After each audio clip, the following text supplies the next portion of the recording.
goddess Brígid is tied to poetry, we'll begin with a very appropriate poem by none other than, you guessed it, William Butler Yeats, whereas he was known in the Golden Dawn as Demon, is what they called him. In his letters to his unrequited love, well, somewhat requited, that's a story for another time.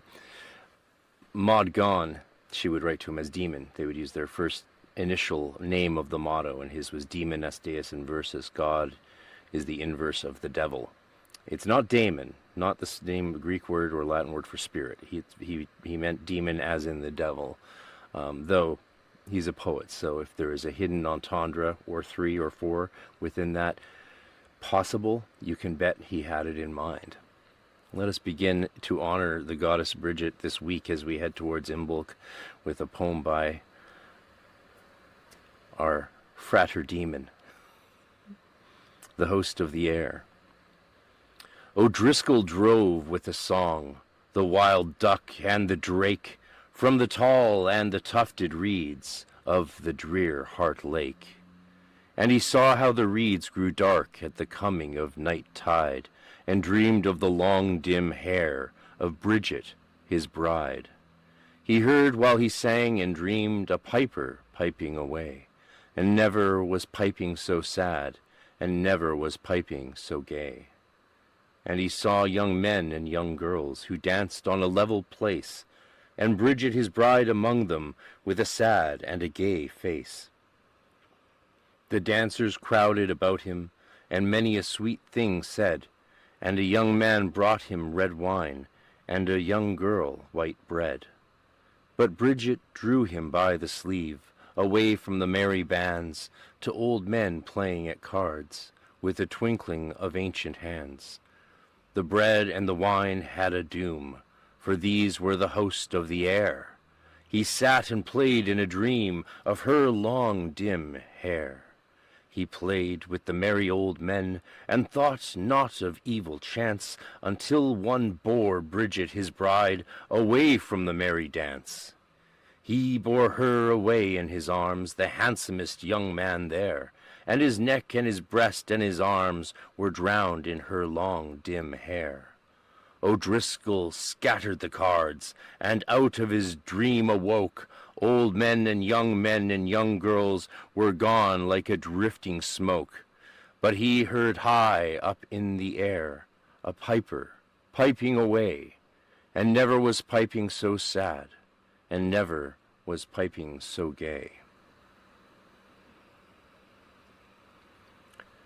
It's one of my favorite poems by the great W.B. Yeats. So welcome to this exploration of the Celtic mysteries of the goddess Brígid. Of course, some of you may know, ideally, things would have gone different until COVID happened, and my Celtic Mysteries project would have had legs in 2020. But I had to delay it, as sometimes things must be delayed. And so we're going to slowly build back up to doing the Celtic Mystery initiations in person. But at this point, it's gone so long, I don't think it makes much sense to engage with any half measures. And so we'll aim to do those in Ireland when we can. And that's the way that will be. The goddess Brígid, or Brí, famously, and not unlike many gods and goddesses before her, decided one morning, probably after a long night of fairy revelry such as we just heard about with the host of the air by the Yeats poem, to become a Christian saint. Or at least that's how I like to sometimes imagine these gods becoming saints, that they just see people having fun and say, let's join in with them and become one of their saints. It's a very optimistic view of what likely happened at times. Today, a week before Imbolg, on February 1st, February 2nd being Candlemas, but some would still treat it as Imbolg in a sense, if you know what I mean, because often these Irish festivals are not purely just the day themselves, but the entire month. For example, the last god we worked with, I can't remember if it was Angus or Lugh, but Lunasa, August 1st, it represents the entire month, or some would say the 15th of July to the 15th of August, because it's a harvest festival. And the modern Irish language name for Lunasa, or for August, is Lunasa. And if you ever buy an Irish calendar or go to Ireland, you'll see it doesn't say August, it says Lunasa. And so it is. Traditionally, Imbolg on February 1st begins the month called Mína Féile Brígid, the month of the festival of Brí. And Brígid, like the other gods and goddesses of the Tuatha Dé Danann, came to Ireland from, of course, across the sea. Some people may wonder, why do all the gods of Ireland come across the sea? Well, it's the only way to get there, and not even the Romans managed that. So, you must be a daring sort of person to do it. Risk the Irish Sea. Now, most likely her arrival was in the 1st century AD, when members of the eponymous Briganti tribe, which dominated central England, settled in southeastern Ireland. Briganti, in fact, may have been the name of the Gaulish and British goddess which Julius Caesar encountered and wrote about as corresponding to Minerva, the patron of crafts and arts. Despite us having very little historical data, of course, of the Irish gods and their origins, we know Brígid's name comes from the root brig, which means high or exalted. So she was called on the continent Briga. Now it is very possible, due to Brígid's slight confusion with the goddess Dana or Danu by medieval scribes, that Brígid may have once been a term applied to all Irish goddesses as a representation of their exaltation, of how high they were. So you could say of this or that goddess, she was Brígid or Brí. So this is a theory. But of course, as with most terms applied to gods, they sometimes become gods themselves or emanated from that god. This is a very common thing we see in the study of the generation of gods, which we have a fancy $5 word for. We call it theogony. A clue lies in the topography of Ireland and the other Celtic lands of the British Isles and continental Europe. Many hills and high places throughout are named Brí, something, something, something. I've traveled and spent many times on them myself, but never did actually occur to me that there was a connection to the goddess Brígid whenever I was camping on Brí whatever. Or even many rivers actually in Ireland and in other Celtic countries, Gaul, parts of Spain, Isle of Man, and of course Brittany in France, in the Breton culture, have many rivers that once were called Briga or Briginti. Finally, we have many wells of St. Brígid, which still can be found in Ireland today, such as in counties Roscommon, Clare, and Galway. So Imbolg today is celebrated by pagans, and probably at least a few Christians, people in Ireland especially, who have very flexible interpretations of their Catholic faith. Many still consider Irish pagan gods to be part of their lives, land, and religion. Often, even today, you will hear people in the west of Ireland refer to the Virgin Mary as a goddess, calling her the Virgin Goddess Mary, and going so far as to see nothing wrong with even worshipping Mary as a goddess, an act, of course, which would be considered very sinful by the Catholic Church. I'm not sure if they would require confession for that. I'm not sure if that would be a mortal sin or a venial sin, but you can go ask a Catholic and find out. Ask the priest, what is wrong with worshiping the goddess Mary? Do I need to just repent in my heart and take the Eucharist, or is it mortal sin that requires a confessional?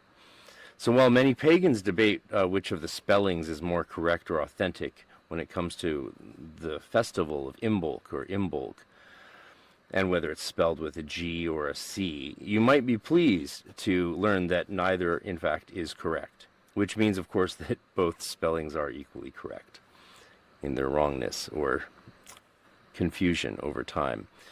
In the mythology of Brígid, she had two oxen, Fea and Févan, after whom are named two plains in the counties of Tipperary and Carlow. Also, she had Torc Tria, it was Brígid's third beast, the king of the swine, and this is a mythical pig, not just your average ordinary pig. And the three of these animals, they would cry out whenever there was plundering and rapine and theft in the land of Ireland. they would act as this sort of wail or lament or warning system, leading to Brígid, the goddess, being assumed to be a protector of animals and livestock and that sort of thing. So Brígid was clearly seen in a protective role, even in her pre-Christian state. And there's, again, as we'll see, most of these qualities did carry on with her. And some of the most prominent qualities we associate with Brígid today are the ones that are least testified to historically, such as her association with fire. Her festival was considered to be the first day of spring, and it still is in Ireland today. The Friday before the 1st of February is now a national holiday as of 2023. So better late than never, right? The first Monday of February is off unless February 1st falls on a Friday, and then the Irish get the Friday off. Either way, the wearing of St. Brígid crosses is common, along with the usual famous Irish merriment. But the name Imbolg, which means birth, literally parturition, so the process of being born. I'm not an expert on childbearing, but a specific part of that is what the Irish word actually denoted. And it seems it was a scribal error. So the scribe was confusing it with the word Imbolg. And you can see here Imbolg versus Imbolg. And the word Imbolg is pronounced Imbolg, with the O being silent or subservient to the I with an accent. The accent on the I is a fada, which means long in Irish, and it means you pronounce that letter long. So Imbolg. Imbolg, Imbolg. Very similar, and their meanings are very similar, so that explains even more of the confusion. Imbolg means lactation. You and I might think these terms are both applicable to the goddess, especially today when the tradition of this goddess in many ways includes the medieval texts such as the Liber Gabála na hÉireann, which subsumes folk traditions not written prior to the Middle Ages, as well as the cult of St. Brígid, which developed out of the goddess worship in the 5th century and 6th century AD. So what is the Liber Gabála? By the time that Christian scribes in the Middle Ages were composing the core mythological texts, which we should probably best refer to as pseudo-history, such as the Liber Gabála na hÉireann, or the Book of Invasions of Ireland, the cult of St. Brígid had already been popular for about 500 years. So there is truly no way for us to know what traditions of the goddess were included with the saint, and which emerged from the Christianized form of the pagan goddess. Certainly in my experience of living and traveling in Western Ireland as a professional bard and piper, the people there seem to not even comprehend any questions about the difference of gods and saints. To them, they generally and are obviously the same beings. Now, of course, even those who don't believe in gods or saints at all would still never let their children play on or near any of the marked and signed fairy paths and trails that wind all throughout, especially the western parts of Ireland. Not without supervision, at least. Which, as magicians, witches, and wizards, we would of course consider a testament to the undeniable reality of the spirits in the spirit realm, if not the She and the Tirnanog itself. Tirnanog being the land of the young, and it's often conflated with the realm under the hills, She being the name of that realm as well as a name for fairies, but as a name for little hills and the realm under the hills, which again, you can enter the land of the young, which is an island off to the west, even by going under the hills. Sometimes these stories are very flexible and fluid, and that's part of the Irish mythological and cultural ethos in a very deep and profound way. If you haven't been there and experienced and witnessed that mentality that is still alive and well for yourself, I hope you get to someday. Now, in the 9th century,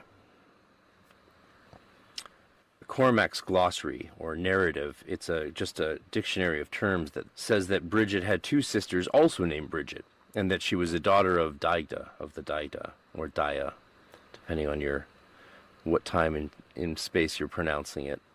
Dagda was probably ancient, was probably Old Irish, but it might have just been Dai or D, and it could have actually just developed out of the Latin Deus. It's quite possible, but it's also completely possible it had a different root, an actual Old Irish root. So she was the daughter of the Daida, the father god who had the cauldron of plenty that never ran out of food. And she both inspired and protected poets, according to Cormac's glossary. Poets were bards and storytellers, and most often peripatetic, so they traveled the lands and brought news and gossip and kept the ancient stories and tales alive, while also composing new poems and songs for kings who might show them favor. As such, you can imagine how important Brígid would have been to both serve the dual task of protecting these sacred pilgrims from brigands and natural disasters, while also helping them to find food, as well due to her connection to animals and especially lactation.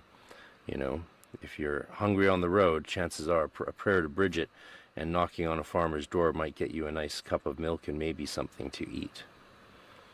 So she had these various qualities identified in the medieval Irish texts and pseudo-histories, which mostly began around the 11th century. And here you have an example, actually. I've put in the actual image from the glossary itself from the 9th century. So this is a actual image of the manuscript from the 800s, where many words are defined, Irish words and Old Irish words. She also became the wife of the king Bress and the mother of Ruan. Yeah, the text of interest here is a really fascinating thing to read, because it actually fuses in the 800s, in 9th century style, Latin and Old Irish. So it says things, I'll give you just an example. It says Brígid I ban fila ingen I indagda. So that is mostly Old Irish. Brígid, the woman, ban fila ingen, I'm not sure what that is of the Daigda. Isha inshin Brígid be na exa I bandia no adratis fili eran roar. Agus baron a frignum idio eum deum iocent poetarum, quia sorores erant Brígid be legis col. So there you have a bunch of Latin there. And then it jumps back into Old Irish with a little 7, marking 7, which you'll still see in pubs above in Ireland in signs. You'll see it says, like, music and fun, and instead of an and, it'll have a 7. And this is a trait of Old Irish orthography to represent the Irish word agus. So agus Brígid be gebna ingena indagda de quorum nominibus pene omnes hibernensis dea Brígid waka batur Cormac's narrative, gloss 9th century. So really interesting fusion of the Irish and the Latin there in this old beautifully written text, which you can go read online to your heart's content. In the medieval text, Lavernagavala na Éireann, literally the Book of Invasions, Brígid is married to Bress, who is half Fomorian and half Tuatha When King Nua loses his arm in battle and can no longer rule, he is replaced by Bress.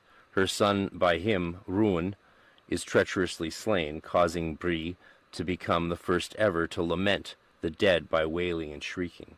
So there you have a nice etiology in the story of where wailing and shrieking to lament the dead came from. So any of you who are fans of the Irish Banshee can confidently trace that story and mythological origin of the Banshee whale to none other than our goddess of fire, Brí. So that's quite interesting, if you ask me. Moving over to the saint, who became very quickly one of the most popular saints. I wonder why and how that happened, from a popular goddess to a popular saint. From around the year 600 AD, we have the first references to Saint Brígid, whose hagiography has her as living from the year 439 to 523 AD. So Saint Brí, or Brígid, as the story goes, was from Leinster and founded a famous convent in Kildare, or Kildara, Ascuelga, or in Irish.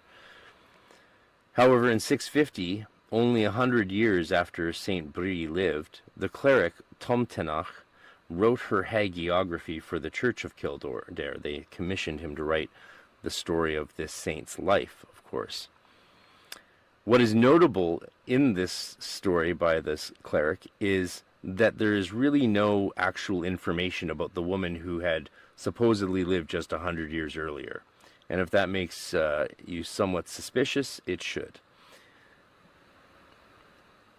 This further indicates to us as scholars that the closest we may likely get to a real St. Bridget who actually lived was the echo of stories of the goddess, likely conflated with a holy woman in the region of Leinster who may have been prominent to the people there, and indeed may have helped form the convent out of what was once the shrine on this hilltop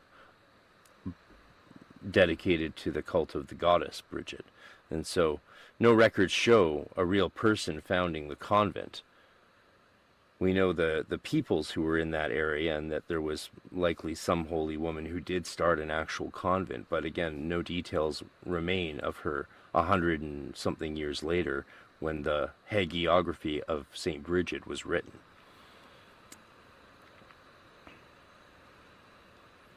So, this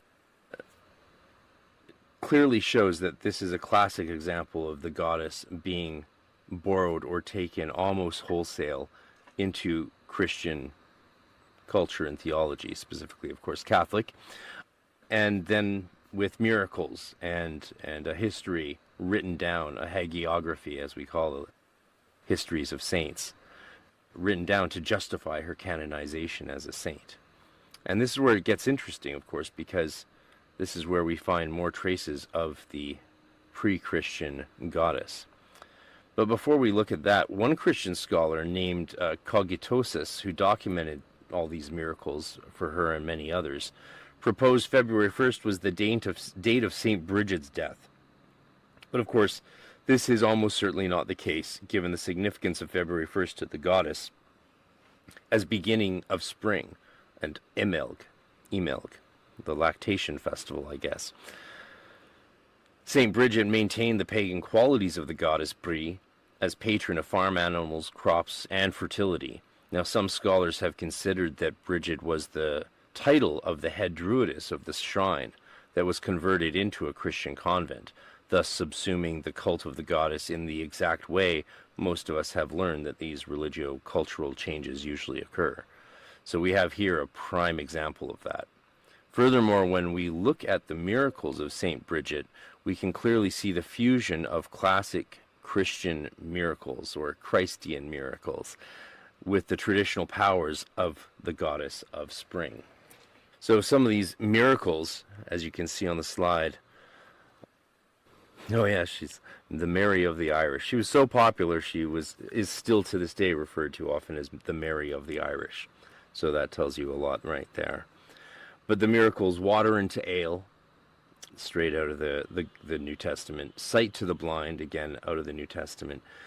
Taming of wild animals, some say that refers to some of the infant Jesus stories which kicked around in the Middle Ages. You could always make a few bucks if you had the ability to write and some paper and wrote down some stories about what Jesus did as a young child. Or you could create some grimoire for summoning spirits. All of those things sold very well.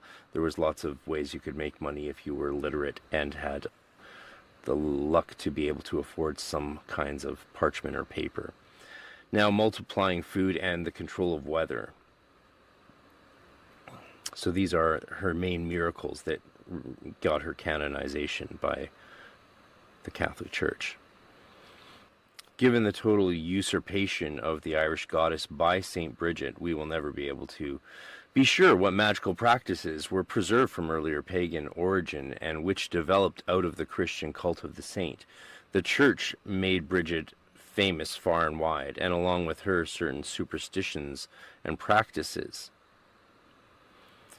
which today, of course, we would consider magic. The first of these is the Cross of Bridget, which you can see pictured here as the large green cross made of straw or rushes, and it was placed in the home for protection and for health for the coming year.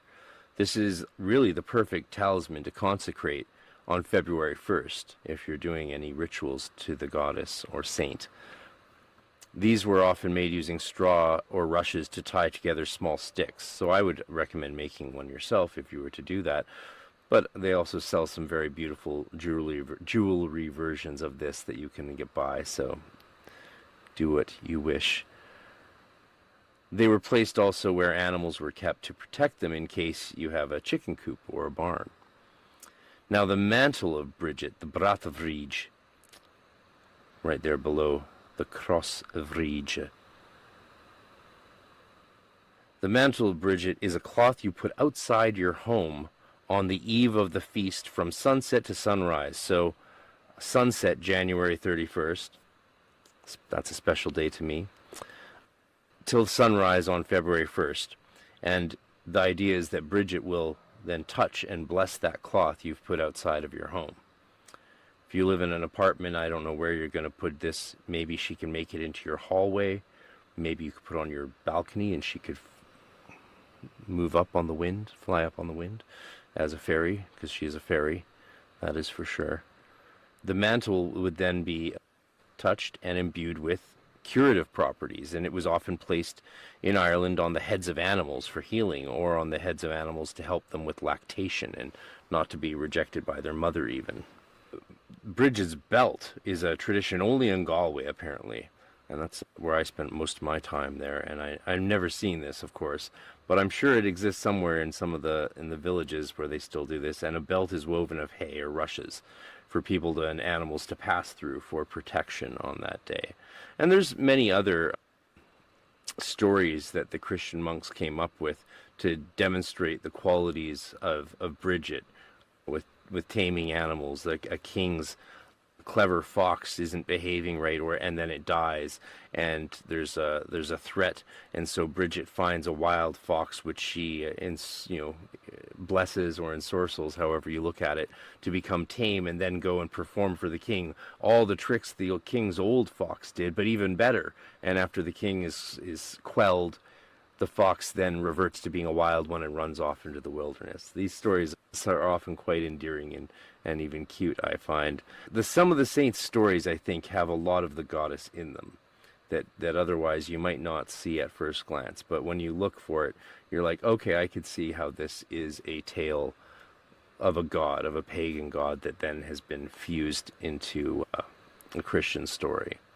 And the way you do that mainly is by looking at where the story resembles other Christian stories and remove those parts.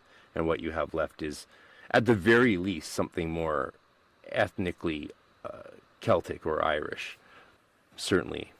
And of course, for modern versions of the Irish fairy tales, Lady Gregory and W.B. Yeats did all the collecting of those stories that they could before the old people died out, as they'd say. And Ireland's memory changed with the switching to English and the dominance of English during those times. We could do a additional part on the W.B. Yeats of it all, which looks at the use of Brígid in the Kabbalistic tree of life, but I think I'm going to leave that for another time, since this is just information I've published in my book called The Celtic Mysteries of W.B. Yeats, which you can get on Amazon for a few bucks. But I can also make this chapter available to anyone who wants it. And it's just the continuation of Yeats's project. Yeats and Mathers, what they tried to do with their order of Celtic mysteries was adapt the Irish gods and pantheon to a Kabbalistic magical framework in which they could do rituals following the system that the Golden Dawn practiced. They originally wanted the Celtic gods to be used instead of Egyptian ones, but they couldn't figure out how to represent them, since unlike the Egyptian pantheon, there's no visual representations of what the gods and goddesses of Ireland would look like. So rather than going through the lengthy work of scrying and meditating and communing with those gods to derive symbols and images of them, they went with the much more versatile Egyptian god forms, which are zoomorphic anyway, and so bring with them this whole animalistic quality, this very primitive energy, which was of course very useful to them magically in their theurgy with god forms and connecting with the archetypes represented by animals. To most human beings, we all look at animals and see something more than just that animal. We see a symbol of flight or strength or stealth or cunning or slothfulness. We even have an animal for sloth, don't we? So yeah, we'll take the next 15-20 minutes to chat about these things, since there's a whole bunch of you here. I'm sure there's lots we can discuss, and we'll leave the Kabbalistic Yeats Celtic Mysteries stuff for another time, since this is really the new information. This other information I've been presenting it since 1999, so it's kind of old hat, and I'm sure some of you have already heard much about it, so we'll leave it there. Thank you all for being here, and let's have a chat about all of this.